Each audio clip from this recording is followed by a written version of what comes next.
All right, good morning, everybody. It's about 8:30 a.m. on Wednesday, November 9th, and this is the very first episode of a series, I guess, that we're going to put together, talking about basically how to plan the perfect trip, all the things that go into that. And one of the things that we always start with, no matter where we go, whether it's summertime, spring, winter, or fall, weather. Weather is the most important part. If you're a photographer, if you're a backpacker, if you're a fisher, hunter, weather dictates a lot of things. So we want to make sure when we get into the mountains that the roads are good when we get there, the trails are good, good places to camp. There's not going to be a lot of bugs. There's not going to be, a freak rainstorm that comes through, or right now a snowstorm, for example. Eric and I were just in the enchantments a couple weeks ago. Got down to about mid-20s at night. So we decided to invest in a Kestrel. So this first episode is going to just be going through the Kestrel a little bit and kind of the importance of having one of these on you.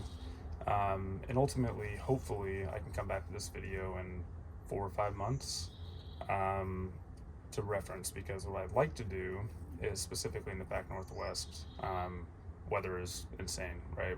We don't quite get the storms and stuff the Midwest has, but being so close to the ocean and obviously the Arctic air coming down recently, which is happening right now, can be unexpected and it can be really brutal. So one of the things that I want to do is, as we continue to build out itineraries and build plans and sort of recommend places to go for our followers, I want to make sure that the weather data that we're giving you is as accurate as possible.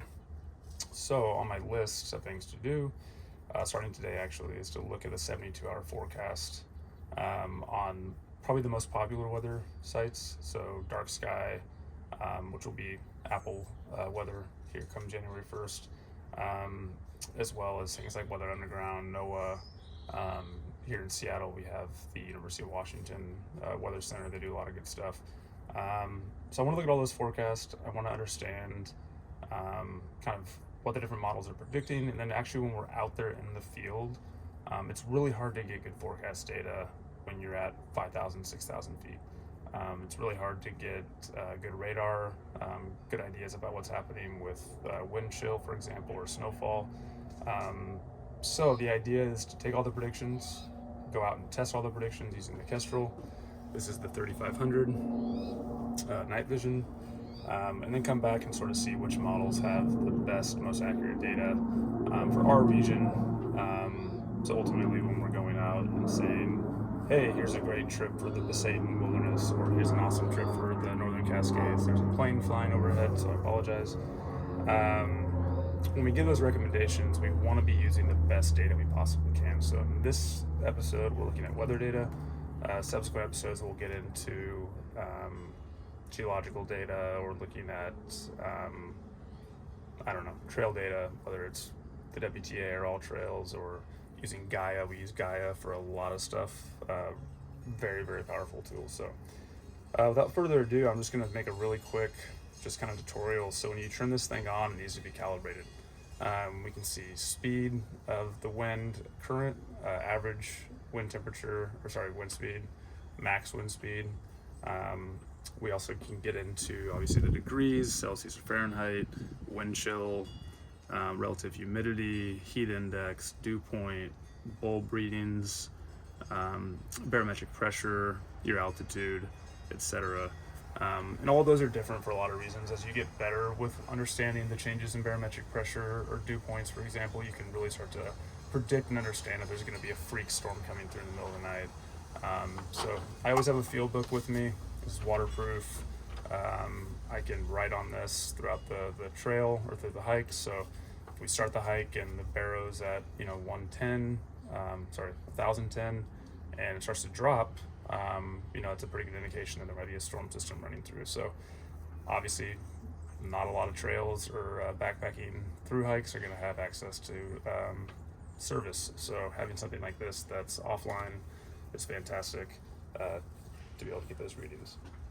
So to calibrate, and by the way, I've had some issues with this. I need to talk to Kestrel to see if I'm doing this the right way, but ideally what you're supposed to do is spin this for 10 seconds. So I'll just do a 10-second spin. And then once it's calibrated, it should give accurate data. One of the things too, when you're hiking, this is probably going to be in your pocket or somewhere where it's warmer. So you're just coming from inside where it's about 65 degrees. It takes some time to sort of get down to what the actual temperature is outside. So I think this accelerates that process. Wind speed's not going to be accurate because we're inside of our Alpenbro headquarters, our little tree bar hut that we've been building over the last year. But right now I can see that it says about 41 degrees. It's actually about 37. Again, weather stations and weather data, that's sort of an aggregate. So who knows if the 37 degrees is here in this exact area, or if that's more at, the 100-foot level or 1,000-meter level or something like that. But my assumption is we're pretty close. That makes sense. About 5 degrees warmer inside this little hut than it would be outside. Wind chill shows a little bit lower, about 41. Relative humidity is not all that important. Dew point is at about 29. Bulb readings, I have to check the moisture in there, about 37. Barometric pressure is about 1,019. One thing too is you'll notice when you do get a Kestrel, which I, again, highly recommend. This is 3,500, which is the best of the worst. And what I mean by worst is the models above this that are more expensive. When you start to get into the $300, $400 range, they're bigger, they have a touch screen, they're Bluetooth enabled.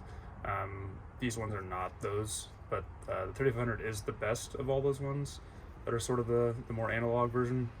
But calibrating altitude to get barometric, or if you know your barometric, to calculate altitude is of huge importance, so highly recommend getting good at that.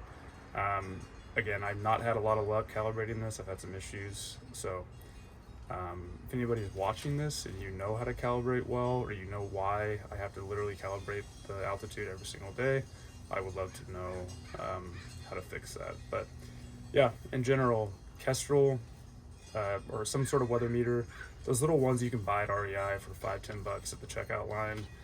Pretty much anything like the traditional mercury thermometers that have the compass built in and all that other stuff, they're all dog shit. Don't even waste your money on them. If that's all you can afford, that's all you can get, at the very least, it's good to know. But really the reason for this is when you're hiking for 2 or 3 days, and the weather can change immediately. So do you set up your tent in an open space? Do you do it under trees? Do you do it at a lower elevation near the water line? Eric and I kind of did a test when we were in the enchantments. He camped down near the water, I camped up under the trees. Woke up in the morning, about a probably 30-foot elevation difference. And in between that elevation difference, I was fine. Had a little bit of dew on my tent, but down where he was at, it was covered in ice. So really, really important. You don't want to be camping in ice, or camping somewhere where the winds are going to pick up and all of a sudden you are, staking down every corner of your tent. Highly recommend this. Yeah, we have a lot of ideas for what we want to do with the YouTube channel. Obviously our Instagram is kind of our main area right now. We just started this whole kind of project about a month ago, so still relatively new from the content creation standpoint. But ideally we'd love to get into education. We want to help people plan trips better, understand kind of where to go, what to do, how to do it. There's a million different places to go, and we have over a decade of experience doing all these trip plans, not just here in the US, but all over the world. So we're not going to fine tune our processes and hopefully wrap those in a bow and be able to serve those up to you all, at least here in the Pacific Northwest. Anyway, that's all I got. I'm Tyler, by the way. Eric is the other Alpenbro. Love the name, hate the name, I don't know. But Eric is way better with weather. So if we ever end up doing another one with weather data, maybe actually out in the field, I'll have Eric kind of talk to that a little bit. So hopefully he'll be here on the next video and you can meet him. But in the meantime, have a fantastic hump day, and tune into the next video.